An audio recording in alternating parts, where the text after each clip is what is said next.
18-year-old Zach Wetmore loves playing video games in his father Dan's TV room. Dan Wetmore was a sports fanatic and loved watching Zach play hockey and football. After a week of having a sore throat, inflamed sinuses, and frequent vomiting, Dan went to the Moncton Hospital. We kind of were just in the waiting room a lot more.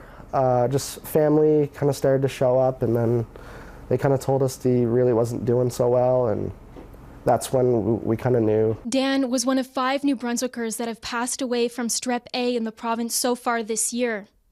There have been 107 confirmed cases in New Brunswick this year, as the entire country sees a surge in cases. Zach and his mother Kim are now left grieving.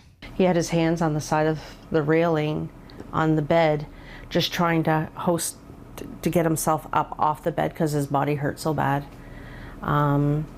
He said it was the hardest thing he's ever had to do in his entire life.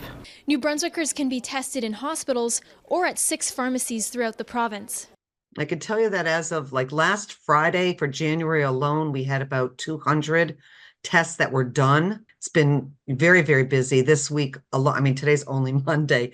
And after speaking to, several of the locations today, it is very, very, very busy. Picone says New Brunswickers should stay home if they're ill, get tested if they have flu-like symptoms, and wear a mask to limit the spread. For the Wetmore family, Zach will miss working with his father at the Moncton market each weekend. The gestures that he showed to people and just how generous he was and the kind soul that he was, just he lit up a room, Meanwhile, Kim and Zach are urging anyone with flu-like symptoms to get tested, as Strep A can be treated with antibiotics if it's caught early enough. You think, if he had have been there sooner, maybe he'd still be here. Suzanne Lapointe, Global News, Riverview, New Brunswick.